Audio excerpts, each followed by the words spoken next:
Hello, regular of the show. Also, fellow Roto World contributor George Bissell and Brad Thomas from NBC Sports Bet. Fellas, thanks for joining me here. This should be fun. Looking forward to it. Yeah, this is and exciting. George, he actually got married over the weekend, so I should give my congrats to George. And also, thanks to your wife for letting us borrow you for a little bit. Yeah. We'll try to make it quick. We'll make it short and sweet here, but congrats. Thank you. Yeah, we're honeymooning right now up in Portland, Maine. So it's beautiful here. And she's actually sitting over there watching me do this. So thank you to my wife, Jamie. She's the best. And we're going to have a great show. Let's talk some playoff baseball. Let's do this. There's a lot of pressure to deliver, but George took his time out like this. We got to make it worth a honeymoon record. Absolutely. What I love about this time of year is, for so long, for 6 months, we've been thinking about what is the fantasy angle, what is the betting angle. But now you can kind of sit back. Yeah, maybe I will have some wagers on these games, but it's mostly to have fun. You want to be entertained. You don't have to think in that fantasy lens during the postseason. So I'm very excited. The Mets are not in the playoffs, so there's very little. I hate to break it to you. They still found a way to make news today because David Stern just announced new president of baseball operations, which I'm excited about. But part of having your team in the postseason is all of the anxiety that comes along with it. Granted, I'd rather be in there than not, but sometimes it's nice to get a break too. You're just talking yourself into that one. I've been doing this for a long time. This is how I have to rationalize. You got to cope. You got to find coping mechanisms. That one feels usually like it's the bad jokes. An easy way to cool the letdown of such high expectations from the beginning of the season. I think we were robbed of one inning of Mets baseball today. I think that's what everybody wanted to see. I don't know if I could have tolerated that, and we would have had to push back the podcast, and I know that would have been no good. So thank you very much, Marlins, for making the postseason, and for Major League Baseball for not having them play one inning before the Marlins go to their wild card series. But before we get started here with our preview of the wild card round, remember NBA training camps are starting, and here's your chance to get an assist with your fantasy draft with the Roto World Basketball Draft Guide. Visit NBCSports.com and use the promo code HOOPS23 at checkout to score a 20% discount and a $10 e-gift card to Fanatics, as well as free season tools all year long with your draft guide. Purchase lots of interesting stuff happening in the NBA, some major trades, of course, Dame, the big trade here, but lots of fallout from that deal. We saw Jrue Holiday traded over the weekend as well. So lots going on in the NBA, and our guys have done some great work on this draft guide and on the free site as well. Head to rotoworld.com, go to our basketball section and check all that out. But here we are. We're going to get into these wild card series, and we're going to start with the first game that we will see Tuesday. Rangers at Rays. The Rays are the favorites here at minus 155. Rangers, if you want to go for the upset, they're at plus 130. The Rays, we were talking about this backstage before the show, Brad, about the home field advantage that the Rays have. They were great at home this season, but it's not quite the atmosphere that you'll see with the Phillies, et cetera. It's kind of just a little bit different atmosphere there. Yeah, it's absolutely different. In the Trop is an experience one in itself.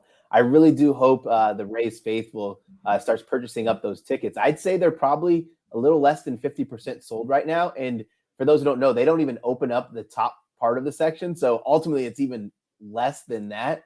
But it's funny too, because when I'm going to talk about this a little bit later, but like when you think about the Rays pitchers, they've pitched so well at home, but it's not like they've had this massive crowd advantage.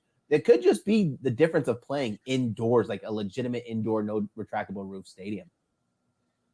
Right. So the Rangers and Astros both finished with a 90-72 record, but the Astros took the division by tiebreaker. So, Rangers fans definitely psyched to have their team in the postseason, but it is a little bit of a letdown for the Rangers going into this wild card matchup where it's a best of three. I mean, their season could be over on Wednesday. John Gray's out. Max Scherzer's out, at least for this round. So you look at what the Rangers' rotation at this point: Jordan Montgomery at the top, Nathan Eovaldi, Dane Dunning. But the Rays, they've somehow made it this far with a ton of injuries as well. Shane McClanahan, Drew Rasmussen, Jeffrey Springs as well. They've gotten by without them. And the Rays also have concerns on the position player side.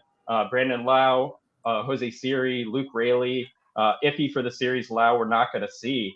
But these are both teams that, getting to the playoffs here don't really have their full contingent going into it. Yeah, you should also mention, I mean, you mentioned Nathan Eovaldi, and it's certainly not the Nathan Eovaldi we saw for much of the season. I mean, when he came back from injury, velocity's down, effectiveness is way down. So even though they have him back, they don't have the version of him back that is, striking fear into opponents. It's great that for game 3, they can turn to Cole Raggins. Oh no, wait, they can't turn to Cole Raggins because they traded him for Aroldis Chapman, who has been pretty hit or miss also since coming over. And I just think that's the story to me is like, yeah, I have concerns with the Tampa lineup. I mean, you didn't even mention Wander Franco, who's not in uniform for the playoffs, obviously. But I just don't think Texas has the pitching staff to really take advantage of it, not only in the starting rotation, but the bullpen is just like really inconsistent. I mean, Will Smith and Aroldis Chapman have flashed at times in the season, but they've both kind of fallen off.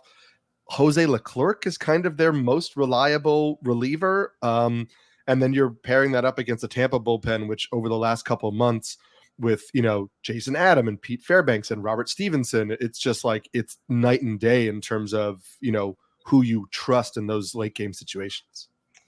I think that's a great point about Texas's bullpen, Eric. There are some real concerns at the back end there. And for the Rays, Jason Adam has that oblique injury, so there's a chance he's not back for the start of the series here as well for them. So the Rays bullpen, we always talk about how they like to shorten games. They have the guys with the different arm slots, and they can beat you so many ways.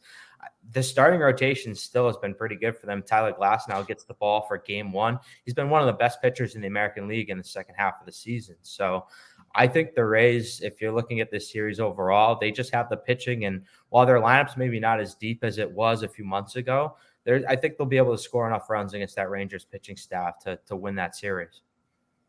Yeah, the Rays always find bullpen help somewhere, and they got it. Robert Stevenson, Jake Diekman have been great setting up for Pete Fairbanks there. And Kevin Cash he's great at finding matchups and taking advantage of them. He mixes and matches in the starting lineup as well, but picking these spots for his relievers has been a big key to the Rays' success here. So I do see the Rays as the favorites in this series. Tyler Glasnow is the best pitcher on either side. As you said, he's been on a roll. So I would look for him to set the tone in game 1. Yeah, and they can move Zach Littell back to the bullpen for the series, which is where he was successful in the past. Since August 1st, I'm trying to take some like late game or late season sample sizes in mind, especially after the trade deadline. But since August 1st, like the Rangers pitching staff is 24th in baseball in strikeouts per 9, 19th in baseball in ERA. It's just not, and they had Scherzer for a good chunk of that 2 months, or a chunk of that 2 months. So I don't know. I can't, like, maybe the offense can steal a win for them. I could see like maybe a game, like who knows? I don't know how Eflin's been good enough that like I can't even say that I could see them getting to Eflin. It's tough. It's a good offense. I just think the Rays are a more complete team. And like you said, Eric, they have other options too, where they can go turn the ball over to Aaron Savali, Taj Bradley, Zach Littell, like you mentioned. If like Glasnow or Eflin get in trouble early, they have options, guys who can give them some length out of the bullpen. So the X factor too for me is Junior Caminero, their top prospect who came up. He hasn't exactly torn the cover off the ball, but he's the type of prospect where it wouldn't be shocking to see him have a big series here. Yeah, Caminero hit his first major league home run on Sunday. It was an opposite field home run. Good to see for him as he makes that case for the postseason roster. I think it may depend on how healthy the Rays are going into Tuesday. We'll probably determine if he's on the roster from the start here. I think the Rangers lineup is better than the Rays lineup. I think you could definitely make that argument. But I think the Rays pitching advantage, both in the rotation and the bullpen, has them as the favorites, and deservedly so. So are we all aligned that this is the Rays series?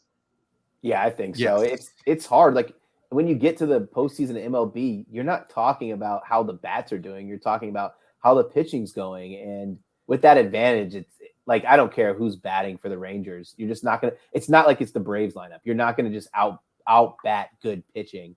The price on the Rays is still pretty bleak at -164. So I'd probably just I'm probably going to bet it because I'm a Rays fan, obviously, but a smart bet, I would have to just kind of pass on it. Right. There is a virtual smorgasbord of options for betting on these series. How many games, and who wins the first game, and then who wins the series. So there's lots of ways to play it if you want to do it that way. But then you're going for two outcomes instead of one. It can get tricky. But I think we're aligned that the Rays deserve to be the favorite in this series. I think moving on to a more evenly matched, compelling series here is the Blue Jays and the Twins. The Twins are the slight favorites, -125. I'm using DraftKings, but feel free to go out there in the marketplace and see what you can find. Blue Jays, the underdogs here, +105. What were you guys doing in 2004? For me, I had just graduated college, but I'm curious, what were you guys up to in 2004? There's a reason I'm asking. I was in middle school. Okay. I know the reason you're asking too. I'm very old. Okay. I was in my sophomore year of college. I guess if we're talking about the playoffs, I was, dealing with the Red Sox, and getting over the Yankees collapse, turning the corner a little bit right there. That kind of like getting the monkey off the back. Right. Exactly. Yeah. George. Brad and I are a little bit younger, so I was like, same thing, middle school, going, man, is this the year for the Red Sox or not? And I just remember feeling so down at the end of when they went down 3-0 against the Yankees. You felt like it was the end of the world, and so to see them flip it like that was just surreal in that moment. Shout out to Tim Wakefield too. Absolutely. Yes. R.I.P. Tim Wakefield. Yeah, one of the best. For sure. You see George Kirby threw a knuckleball yesterday? I did, and it was a nasty one. Yeah, it was. We'll have to look for maybe pitch mix changes for George Kirby next season. But the reason I asked, in addition to just feeling really bad about myself after hearing you guys were middle school, but anyway, that was the last time the Twins won a playoff game, 2004. Wow. They have an 18-game playoff losing streak dating back to 2004. I think they're going to get off the schneid here in this series against the Blue Jays. Will they win the series? I don't know, but the Twins have great pitching. I really like their starting pitching. Pablo Lopez at the top, Sonny Gray as well. Joe Ryan's been a little off in the second half here, but Pablo Lopez and Sonny Gray, the Twins should feel really good about them. And their lineup, well, there's a lot of ifs and buts in the lineup in terms of health. They've gotten a lot of help from their rookies this season, Matt Wallner, Eddie Julian. So it's just a matter of how healthy they're going to be. Royce Lewis has been fantastic. He's been sidelined with a left hamstring strain. We're not sure if he'll be healthy in time, but I think the Twins are a lot better team than people are giving them credit for. Yeah, I think that there's an early narrative about them in terms of them being like a weak hitting team, which I think was true for a large chunk of the season. But they have been better, and better relative. They're not the Atlanta Braves out here. They strike out a lot, and I think that's also feeds into the narrative too. Is like when you're seeing like people that either play DFS or people that bet individual games, like people I know and myself included, like hammer strikeout props against the Twins. Oh yes.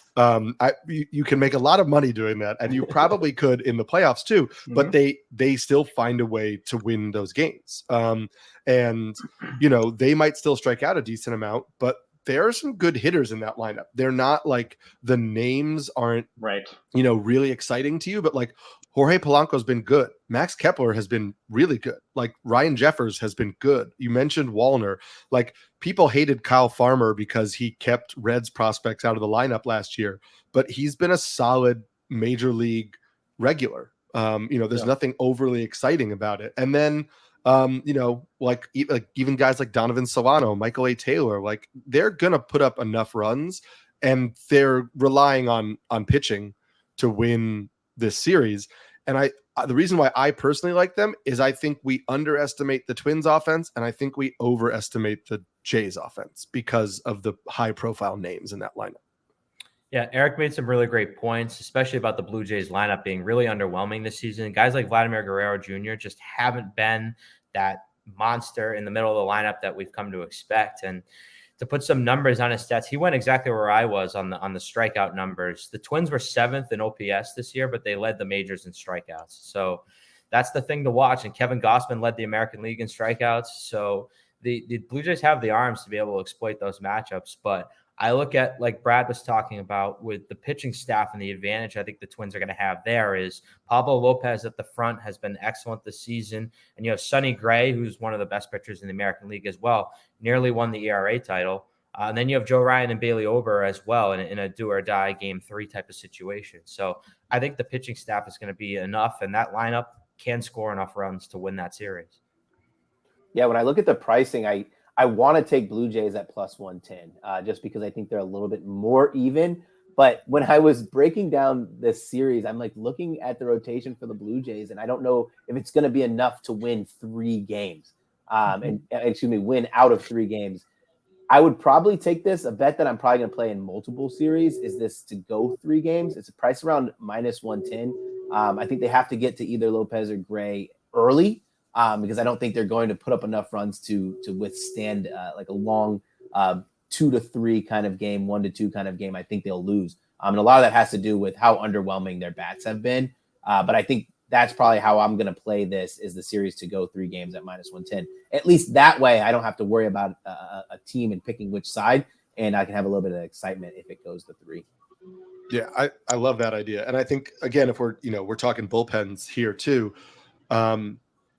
I think Minnesota has the better bullpen. And I know if you look at like season long stats, they're kind of like the Rays. The Rays season long bullpen numbers don't look great. Minnesota's don't look great, but it is a different bullpen. I mean, there are a lot of guys that are responsible for those inflated numbers that are gone, like, Jorge Lopez and Josh Winder and Jorge Alcala and stuff like that. We know Yohan Duran is filthy. Caleb Thielbar is really good. They threw Louis Varland in the bullpen, and he looks really good. Griffin Jacks, even Emilio Pagan is a solid reliever. And I know that Jordan Romano and Jordan Hicks throw real hard. And it's real enticing to just say, oh, that's a dominant bullpen, but they're both also prone to bad outings. And then what's behind them is like Chad Green is not looking that good. Like Eric Swanson, fine. Like there's nothing in there that makes me fear. Whereas like, I think if the Twins have a lead in the 8th inning, I'm sure they feel pretty confident. 7th. Yeah. Chris Paddock is back too for the Twins, and he's looked great. He's thrown in the high 90s again. Like, I don't know how much he's really going to be a factor in a 3-game series. Maybe he will be, but I think the Twins bullpen is better built for long success in the postseason than the Blue Jays. Yeah, in the 5th inning, they could turn the ball over to Paddock or Varland and have them go 2 innings and shut things down. So that's a great point, and that's an X factor to watch with that series. Yeah, no doubt the Blue Jays have the lineup of the names that George Springer, Brandon Belt, Vladimir Guerrero Jr., Bo Bichette, Dalton Varsho, Matt Chapman. They have the names. The Twins don't. But I think people are going to be surprised by how good this Twins team could be during the postseason. We'll see if Carlos Correa will be a factor. Has dealt with that plantar fasciitis pretty much all season. Hasn't had a good year. I think he's going to be on the roster, but it'll be interesting to see how much he plays, how comfortable he is. Byron Buxton, I'm not sure if we're going to see him at all, but maybe that's for the best at this point. So let's sum it up here. I think the Twins take this series. Curious what you guys think. Twins in 3 for me, and I think it's wild that we mentioned the Twins without Correa, Royce Lewis, and Buxton, and we're saying that. But Twins in 3. Yeah, Twins. They don't have to play the Yankees. That's what's really crushing their postseason. That is the key. Time for them to get the monkey off the back. First playoff win since 2004. It happens this week. Nice. There you go, Twins fans. We just jinxed you. All right, let's move over to the National League. Diamondbacks at Brewers, and we should say all three of the games during the Wild Card Series will be at the home site of the top seeded team. So in this case, the Brewers, and the other series we're talking about will be Minnesota and Tampa Bay, respectively. So into the National League, we said here Diamondbacks at Brewers. This is the first postseason since 2017 for the Diamondbacks. The Brewers are the heavy favorites here at -170. Diamondbacks at +145. Again, this is on DraftKings, but feel free to shop around. Pitching. It all comes down to pitching, and the Brewers have the clear advantage here, especially because the Diamondbacks, they had to play up to the last day to even get into the postseason. So they didn't get to line their rotation the way they wanted. The Brewers are a very different situation. So you look at game one, I don't think there's a bigger mismatch, even though Brandon Pfaadt has pitched better recently, but Brandon fought up against Corbin Burnes in game one. Clear advantage for the Brewers here, but it's baseball. Anything can happen. Yeah, anything to an extent, and I know I'll jinx it right now. I mean, yes. I think that's the story of the series, and obviously we're going to give more in-depth analysis than that, but like Burnes, Woodruff, and Peralta is maybe as good of a top three as you're going to get in any rotation in the postseason right now. Peralta's been great in the second half. Woodruff, for the last 2 years, when he's been healthy and on the mound, production-wise, I don't really know that there's a pitcher that like consistently rivals him. I know, like we can talk all we want about like Strider, who we'll mention later, and guys like that, but Woodruff has just been electric when healthy. He's going to get a tough matchup against Gowan, who's also been really good. And I think my take is obviously that's going to be an elimination game for the Diamondbacks. I don't think that Pfaadt is going to outduel Burnes. And so that's really interesting. And then listen, Merrill Kelly and Freddie Peralta is another good pitching matchup. So there's some good pitching here. I just like the pitching more on the Milwaukee side, and Milwaukee since August has been a really solid offense. They are 11th in baseball in weighted runs created plus. They're hitting the ball their slugging is down. They're not really hitting a lot of home runs, but their batting average is up, RBIs are up, strikeout rate is down. So I kind of like them in their home environment. It's a strange mix of characters in their lineup where you have like Josh Donaldson, Tyrone Taylor. They're playing prominent roles.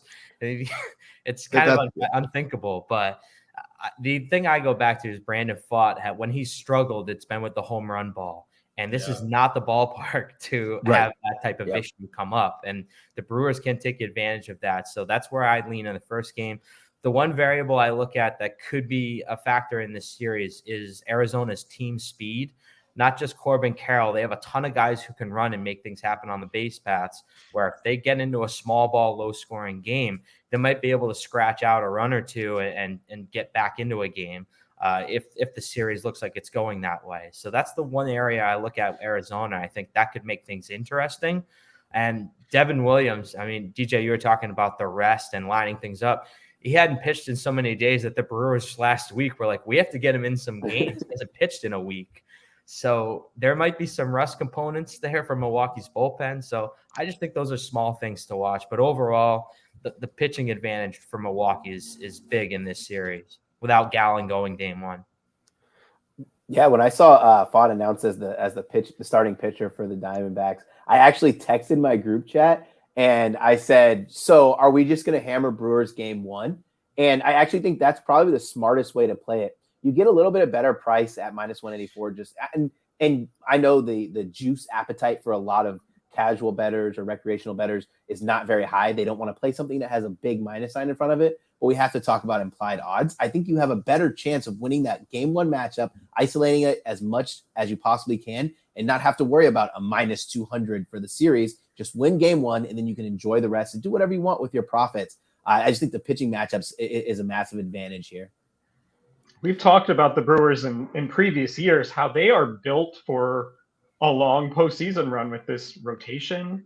and this bullpen. And I still think that's the case here. It is kind of a ragtag group as far as their offense. Christian Yelich, who has reestablished himself this year, no doubt about that. William Contreras has been their MVP among position players here, but then you have Carlos Santana, midseason addition, Mark Canha, Josh Donaldson, as you said. So this isn't quite the group that you would think would be, a top seed in this wild card round. Garrett Mitchell's back, who I think could be an X factor for the Brewers in this series. Got off to a really good start before it was his shoulder that he hurt. He was out for a long time, but he's back here now. He should be starting in center field most likely during this series. I am excited to see Corbin Carroll on the big stage for sure. If you haven't really got a chance to watch him yet, and maybe you haven't, playing in Arizona, but he is so fun to watch, and it's amazing the kind of power that he can generate, given his small stature relatively, but he's a lot of fun. Yeah, I love that George brought up the run game, because I think that catchers, obviously, I'm going to support anything that promotes the value of a catcher. But listen, like on the flip side, Gabriel Moreno has been elite at cutting down the opposing running game. And Contreras, while he has been an MVP, of the Brewers, as you mentioned, with his bat, like his caught stealing rate is 18%. That's 31st in baseball. Gabriel Moreno's is 48%. It is tops in all of baseball. So we know Milwaukee likes to run with some of their young guys too. There is a world in which the Diamondbacks have a huge advantage in the running game, which can steal some runs in a really tight series. And then the other thing I'm watching is just whether the Brewers get a little too cute with the lineup. The last two games of the regular season, Tyrone Taylor was in the lineup, even with Mitchell back, but those were against lefties. The two games prior against righties, Tyrone Taylor was not in the lineup. This is a guy that hit 291 with 5 home runs in September and is probably one of their hottest hitters right now. And I know that he's not a huge name, and having Tyrone Taylor on the bench shouldn't swing a series, but he's playing very well right now. And it would be unfortunate if, the Brewers maybe outthought them, Sal Frelick and Blake Perkins and, doing this kind of dance with putting Canha in the outfield and letting Rowdy Tellez, who hasn't delivered, be in the lineup. So that's one thing I'm just looking out for. I know we blurbed it that Taylor was dealing with some sort of minor oblique issue. So I hope that's maybe just a maintenance thing where it wasn't a decision for anything more than that. So that's the hope there, I think. Yeah, the Brewers had mentioned they wanted to basically get Mitchell in the lineup as much as possible after he got off the IL to make a decision to see. So I do think it could have just been playing around with different combinations to see what worked best for them. But fingers crossed. I like Brad's approach where you go all in on game 1 there, and then maybe later on in the series, games 2 and 3, if they're low scoring games, that's where we see Arizona's running game, the small ball and low scoring game. Maybe that's where this becomes a real exciting series, but the Brewers have to do some damage in game 1 if they're going to win the series. That has to happen. Yeah. It's a must win for the Brewers in game 1. No doubt about that. And we should mention all of the rules that we saw this year, the new rules in terms of, throw over limitations and the bigger bases and the pitch timer, all that stuff will still be in effect during the postseason. So while we've gotten used to MLB postseason games just being this complete slog of, train of relievers coming in, the games are 3 or 4 hours, it's going to have a different feel to it this year. I'm excited to see it with the urgency of a playoff game, but also the urgency of pace of play. I think it's going to be a much better product. Yeah. And we should just, since we're hitting on it in every game, we should just mention that obviously the Brewers bullpen is similarly lights out. Devin Williams is great. And then as they seem to do all the time, like Abner Uribe, Joel Payamps, like Holby Milner, like these guys are they just filthy. Invented these people. They invented these human beings. Yeah, like Trevor McGill has like 14K per 9 and a mid-3s ERA as like an afterthought because he was like a nobody reliever for the Twins and the Cubs and he's been good. Milwaukee develops relief pitching really well, and that's another thing where like you're not just getting a starting pitching advantage. You're getting like a whole up and down the roster pitching advantage. So across the board, we all like the Brewers. Is that fair to say? Yes. Yeah. Okay. But I'm Brewers. isolating just game 1 for me. So. Okay, fair enough. Okay. Hey, Brad, is there a prop you could bet on for pitch timer violations? Because I'd take the over on whatever Craig has if you can. Oh my God! I wish you could. There might be. Okay, moving on to our last wild card series, and we'll talk bigger picture after that. But Marlins at Phillies. Phillies the strong favorites, minus 185. Marlins at plus 155. If you want to take a shot on the upset. The Marlins actually took the season series over the Phillies 7 out of 13 matchups, but this is a different Marlins team than they would like to have going into the postseason. Fair to say, Sandy Alcantara has the UCL sprain. He's not going to pitch. He may not pitch until 2025. We'll see. Yuri Perez has been shut down as well, so they're not at full strength pitching-wise going into the postseason, but I think the Phillies look like the clear favorites in this series, but the Marlins are throwing a pair of left-handers to start this series, Jesus Luzardo and Braxton Garrett. And if there's any vulnerability that the Phillies have, it's left-handed pitching. Kyle Schwarber, Bryce Harper, Brandon Marsh probably isn't going to play with Luzardo and Garrett pitching. So I wouldn't rule out the chance that the Marlins could actually make it somewhat interesting here. The Marlins are the quintessential team that you look at and you say, okay, they don't belong, right? They're 12 games under 500 against playoff teams this year. Yeah. They are under 500 against teams that are over 500. Like they don't beat winning teams. Their season-long stats don't really match up. It should be a rout, but they're a feisty team that people laughed when, we thought about them making the playoffs this year, and they're here. And so it really wouldn't surprise me if this went 3 games, even though everything on paper says it shouldn't. The Marlins are not positioned, in my opinion, to take advantage of like the real weaknesses in the Philadelphia starting rotation. Aaron Nola is liable to a blow up game at any point. Ranger Suarez and Christopher Sanchez have had moments, but they're not starting pitchers where, if you see one of them in game 3 that you're like, oh God, how are we, it's not getting Freddie Peralta in game 3, it's not even getting Merrill Kelly in game 3. And so if the Marlins can get there, there's like a real nervous anxiety I could sense from Phillies fans in that game 3 situation. They also have a massive home field advantage. Yeah. Philadelphia does. The Marlins have the massive disadvantage there. I mean, the Philly fans are raucous in general. They're going to be wild for this playoff atmosphere. A lot of these Marlins guys have never, seen meaningful at bats in the postseason. And then the other just kind of like big elephant in the room is like, is Luis Arias healthy? Yeah.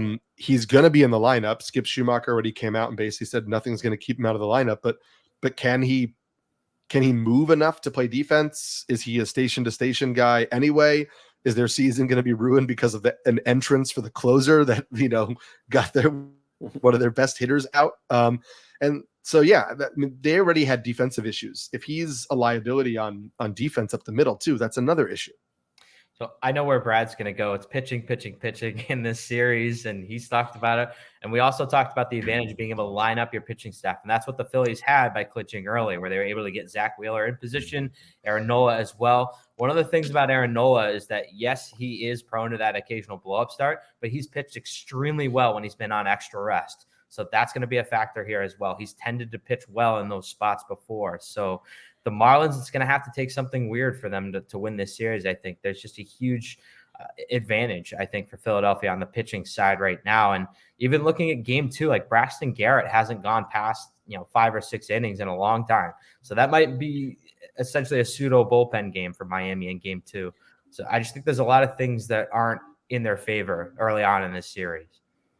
Yeah, I'm actually pretty excited to bet this. I think this is really poorly priced.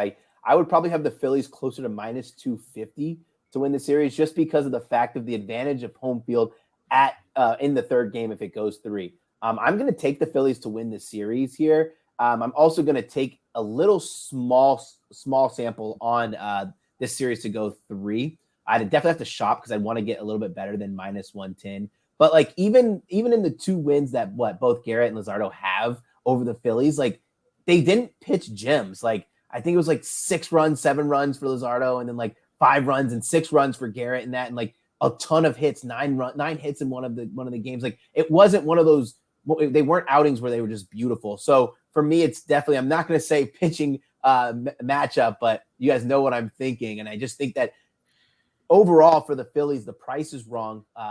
Better rotation, better advantage, better bats, healthier team. A lot of that goes into the price. I thought it would come out like closer to minus 250. I was really surprised to see minus 200. Maybe if you want to get frisky, you take like Phillies minus 200 to win the series and parlay it with the Brewers. And then if anything happens, it goes 3 games in the Brewers series and the Phillies clean up in 2. Then you could come back and you could put a little bit on Arizona because you'll be getting plus money, so you can at least risk half your stake. Yeah, and I totally agree with all of that. I think there's an interesting idea where like if the Marlins decide to piggyback, like George mentioned a bullpen game with Braxton Garrett, like with Edward Cabrera, who's looked good in like 3-4 inning stints. Like, could you get a Braxton Garrett, Edward Cabrera game in which both guys have major question marks? Cabrera has in games where he can't find the plate, but if he's on, he's going to be hard to hit, and that's where I think like this game gets weird and goes to 3 games. Is the Marlins have guys where it's in the range of outcomes for them to do real damaging stuff, either with the bat or on the mound. I do think the Phillies bullpen is a little bit underrated. In September, Philadelphia's bullpen is 4th in baseball in strikeout rate at almost 29%. That's basically right behind the Twins and Rays, who we talked about earlier, having like pretty elite bullpens at the end of the year. And Philadelphia is only a little bit of a notch below them. And so to me, that's a something in their favor. And Miami's bullpen has been pretty much middle of the road at the tail end of the season. So I think it's a bullpen advantage for Philadelphia, which is, could help swing it one way. Yeah, Tanner Scott is a really underrated reliever from the left side as well. That could be a key for the Marlins if they're making it competitive here. Scott's pitched multiple innings before in his appearances, so I think that's something to watch. If the game is close and late, we could see a lot of him. Kim Ng deserves a lot of credit for what she did at the deadline, bringing in Josh Bell and basically a giveaway type of trade, and Jake Berger as well. If there was something the Marlins were missing, it was that punch in the middle of the lineup. So now you have Soler, you have Bell, you have Berger. Chisholm has great raw power as well. The lineup's a lot more balanced than it was before, but if Arise isn't 100%, it's not quite the same. I still think the Phillies take this series in 3 games, but I think the Marlins could surprise some people. Are we aligned on that too? Agreed. Yeah. Agreement here. Sounds good. All right. So we are going to talk World Series odds. And then before we do, get your popcorn ready for Sunday night this week. All the stars will be out in Northern California when Micah Parsons and the Cowboys clash with Christian McCaffrey. The touchdown machine, Christian McCaffrey, and the 49ers coverage of this battle between 2 of the best teams in the NFC begins at 7 p.m. Eastern this coming Sunday, only on NBC and Peacock.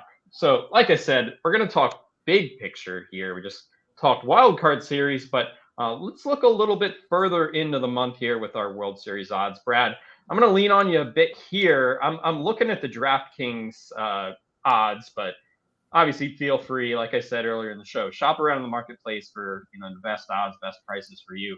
The Braves are the strong favorites among the group here at plus 310.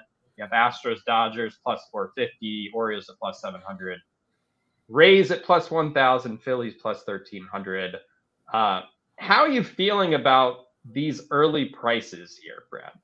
Yeah, some of them are kind of gross, right? Like Braves coming in at 2.6 plus 260.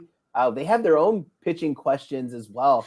I would have probably priced them at plus 400, which would be a pass for me. But for anybody who follows me on Twitter, I know that I bet the Braves preseason, and I bet them again at 4-1. But I would not bet them again at plus 260. Even the Astros pricing is a little gross. Yeah, that's weird. 5-1.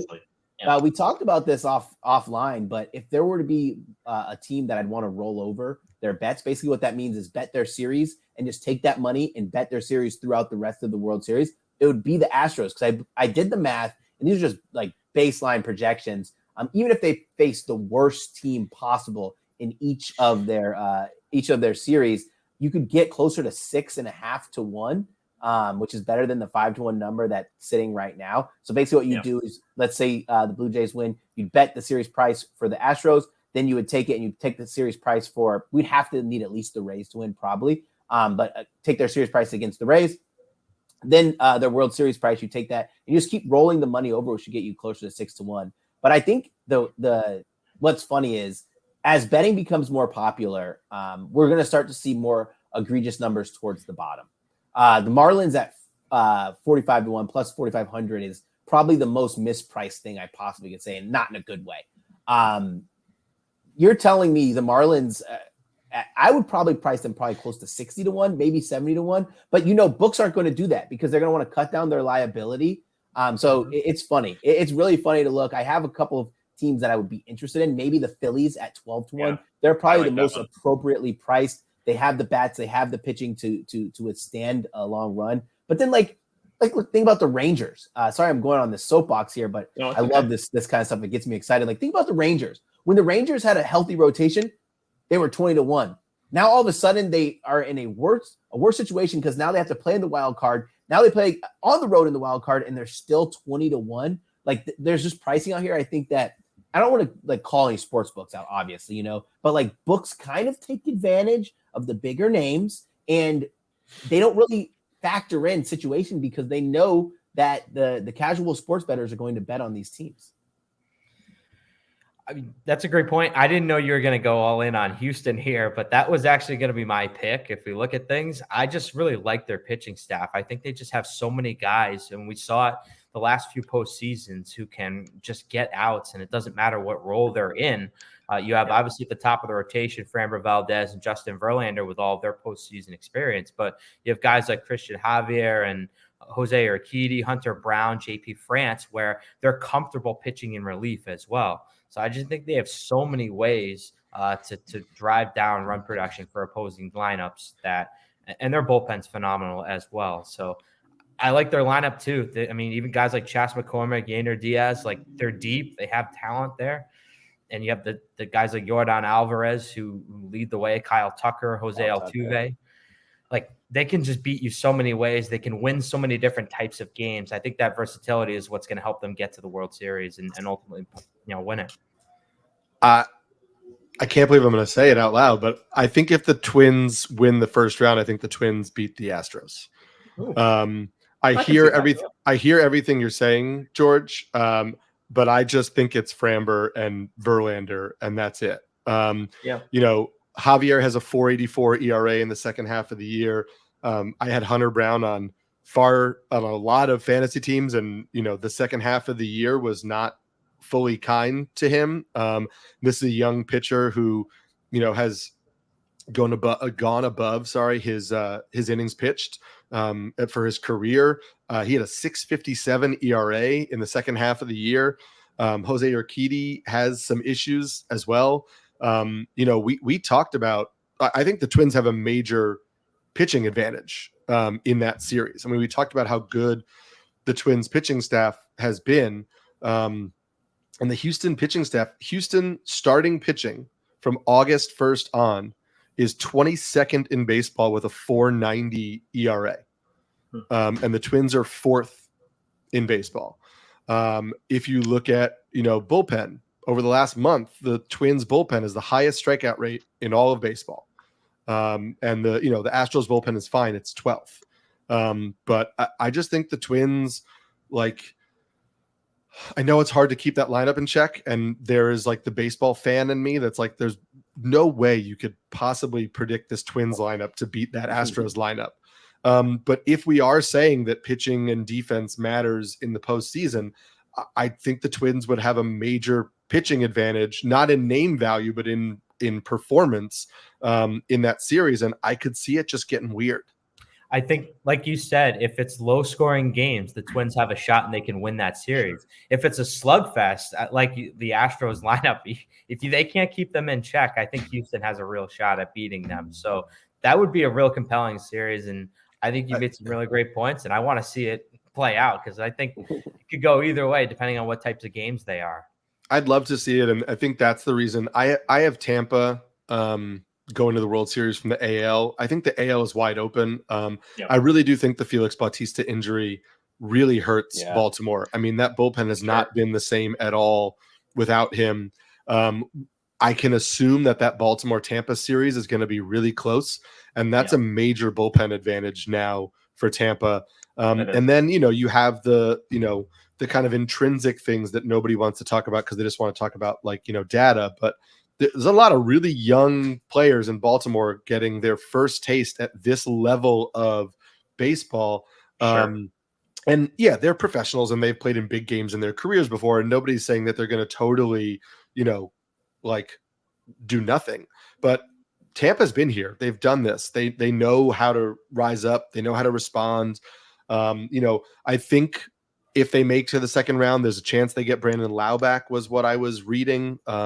So that deepens the lineup a little bit. We haven't even mentioned Randy Arozarena yet. Right, exactly. This is his month.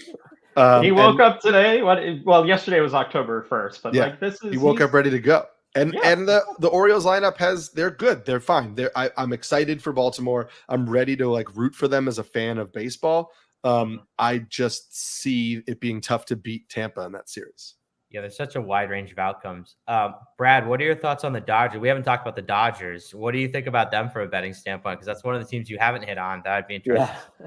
Your thoughts on the Dodgers is such a hard team because they get so much respect in the marketplace to where betting them becomes almost impossible game to game. Series to series is going to be difficult. I think they're in trouble. We know the bats get hot, right? We obviously say that, but their pitching staff is in shambles. But they maybe have two guys in the rotation that I would trust for them to make a deep playoff run, especially up against Atlanta, right? Let's say it does become Dodgers versus Atlanta. I wouldn't even blink twice about betting Atlanta over Dodgers, regardless of if Farid plays or not, if pitches or not. I just, and this is me, I love the Dodgers. I have multiple Mookie Betts jerseys. I wish they were in a better situation, but there's no way I have them coming out of the National League. The pitching's just not there. And let's talk about the bats for 1 second too. I watch every Dodgers game, every single one. Dodgers go through the worst slumps of batting for a strong team. They will go through 3-game stretches where even if they win, they have 3 hits, 4 hits. And that's just how they are this season. A lot of that has to do with they have a lot of old players, a lot of veterans who know, sometimes you don't need to go out there, tear the cover off the ball to win games. But I think that catches up with them, especially as you get to the postseason and you're only facing the best arms. Their arms just can't compete as a grand scheme, especially not at 4-1. Are you kidding me? Yeah. I think the Dodgers lineup is top heavy. The rotation, you're relying on Clayton Kershaw, who's acknowledged there's something going on there physically. Yes. Bobby Miller in kind of uncharted territory for himself. And then who do they use or trust as a number 3 starter? Is it Lance Lynn, the kind of pitcher you don't know which version of him is going to show up on any given day? Ryan Pepio, they've never had this much uncertainty in the rotation going into a postseason before. And they've really had to rely on the bullpen, and it's a good bullpen. And so you're going to see them try to shorten games excessively. But, again, I guess it's the same matchup, pseudo upset call in reverse or on the other side. But I think if the Brewers face the Dodgers, you're giving that Brewers starting rotation a chance to thoroughly outpitch the Dodgers starting rotation.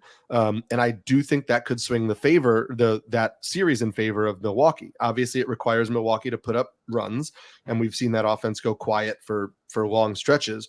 But as Brad pointed out, this is not that impenetrable Dodgers team.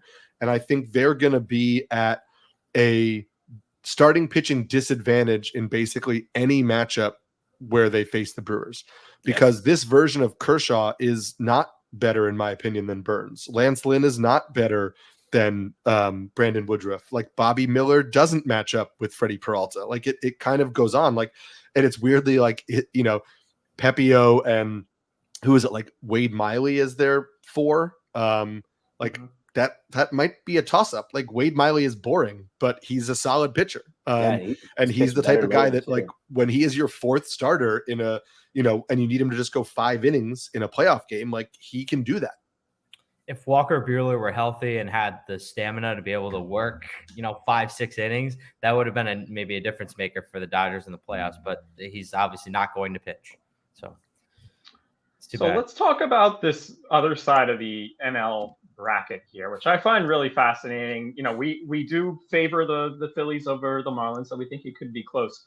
But then we go into a 5-game division series scenario potentially between the Braves and the Phillies again.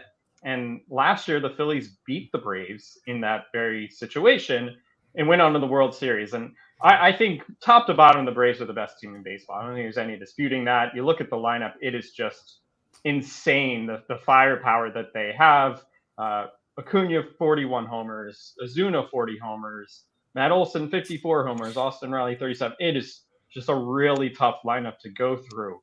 But I think over the course of a 7-game series, it's a lot harder to beat the Braves because I think that quality kind of rises to the top. But the 5-game scenario, I think, makes it a lot more feasible to think that a team like the Phillies, who did it last year, could knock out the Braves out of the postseason. I agree. I try to find every reason not to back such a heavy favorite. Like there's got to be some reason somebody can take down the Braves. I'm sure that, and listen, I'm sure there is, something's going to happen.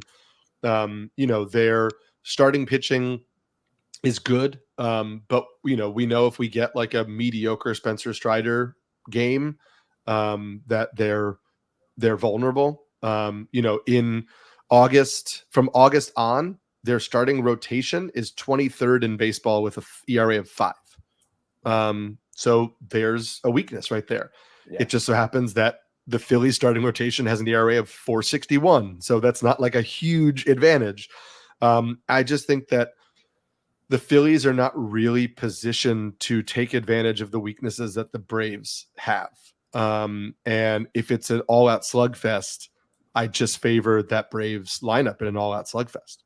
So as someone who's a Boston sports fan, just had to watch the Celtics improbably lose in the playoffs to a far less superior team, and the Boston Bruins lose in the playoffs to a far less superior team. Anything can happen in the postseason. So like Eric said, there are some weaknesses there for the Braves, and I think the Phillies are one of the teams that could potentially exploit those. So still, that's probably the most talented team in the NL. There's a good chance that lineup's just too good that nobody's able to outscore them in a series, especially if it goes long. Like you said, DJ, if it gets into 5-7 games, it's tough to beat that lineup every night. I agree. I think I didn't say this, but I don't know if this price is out there anymore. It was out there this morning, but Acuna to win World Series MVP 10-1 almost feels like a better bet than betting on the Brewers to win the World Series at less than 3-1. I see some 8s around. I was looking on DraftKings to see if I could find some 10s left, but I really do like that price. Well, if they get there, he has to basically be the MVP, right? Exactly. The biggest reason why. Yes. Don't sleep on Matt Olson. Matt Olson, the most overlooked. I mean, more overlooked as a teammate than Freddie Freeman, because at least people talk about Freeman and Betts together. I don't think anybody talks about really what Olson has done. Listen, like I grew up in New York. I had Mets season tickets as a kid. Like I want teams to beat the Braves right now. I just kind of I can't see it. I guess I have the Rays and the Braves in the World Series, and sure, I guess like we're talking about the Rays bullpen, and if you're getting really good, if you're getting A grade Tyler Glasnow, Zach Eflin, like maybe, but in my gut, like I can't call that. I just think the Braves are top to bottom a little better. All right, so you have your World Series pick out there in the ether. George, what do you got? So I talked about the Astros earlier. I think I would take them and probably the Braves to reach it on the National League side. But I think I just like the Astros. If you're betting on the talent, I think they have a real shot. Brad, are you ready to divulge your picks? Yeah. I have Braves over Astros. Every part of me wants to have Tampa in the World Series. Like, trust me. Like, but maybe I'm just hedging my happiness. But I just can't do it with the Rays. So I'm going for a World Series rematch, Phillies Astros, and I think the Phillies take it this time. I think they are built for this small sample. They're a top-heavy kind of team. They have the players you want in kind of these shorter series. They proved it last year. I think they get the job done this time against a less superior Astros team, the version we saw last year. So sorry, I'm a Mets fan, so I cannot advocate saying that the Braves are going to win the World Series. Sorry. Braves Twitter is going to be so mad at me, but I don't care. I'm actually kind of rooting for the Phillies, which is weird for me. But you put it out there. So now everybody's you're owning your bias. You're owning your bias. I'm owning it, but I also think the Phillies are just such a better value betting wise. Like I'm all in 100% better value. Yeah. That I will say, like, even though I'm picking the Braves, I do believe the Braves will win the World Series. You know, Brad has mentioned a few times. I'm not going to bet on it, at least not right now. I mean, who knows what's going to happen? If they were to drop a few games or whatever, if the odds were to change, cool, fine. I might place a bet. I'm still going to go, and I'm sure Brad will be up on this during the season as well, but like, I'm still going to be up on player props and stuff. I think there's still a lot of value in doing, strikeout props and things of that nature. So even though we've been talking about like bigger picture stuff here, that's another angle people can go on, play the pitching advantages. You can bet your first fives, things like that. Yeah, Brad, before we wrap it up here, for people who are just getting into betting, especially in a postseason, MLB postseason, what are some things you should do and some things you shouldn't do? I'd say my number one thing to do is take advantage of the next game. And what I mean is check out your pitching matchup, check how the bullpens did the night before, how deep they've been going throughout the series. Do your homework. Don't just bet a team based on the name. There's so many literal nuances in betting baseball, but baseball is one of the better sports to attack the books because there's so much data. Literally any data point you need to know is there available to you on baseball. So do your homework and don't just bet to bet. I think those are two of my favorite things to do. I'm a big advantage bettor where, like, against the Twins. The Twins, one of the worst strikeout teams in baseball. And if you have a pitcher who is averaging something like 7 Ks per 9, like, don't be afraid to take him for 10 strikeouts, especially if he's going to get leash in the postseason against the Twins and he's already at 7 per 9. So his line's going to be somewhere like 5.5. Ladder it up to 10. Take your chances, because at the end of the day, it's better to lose a half a unit on a 5-1 ticket than it is to lose a unit trying to win less than a unit back. Good call. Good stuff. Thanks to you guys. Remember to subscribe to Circling the Bases wherever you get your podcasts. You can actually find all your favorite NBC Sports shows on Amazon Music. Just head to amazon.com/NBC Sports. Check out the Roto World Football Show. Of course, every week they have 3 episodes per week to wrap up the week that we just saw, to preview the week ahead, waiver wire pickups, all that good stuff. Definitely check out the Roto World Football Show. Check out Brad's work as well, your Q&A Saturday mornings for college football. You guys do a great job. Follow us on Twitter if you don't already, or X, whatever we're calling it. Eric is at Samsky NYC. Brad is at Mr. Brad Thomas. George is at George Bissell. I'm at DJ Short. Take care, everyone. We will see you next time.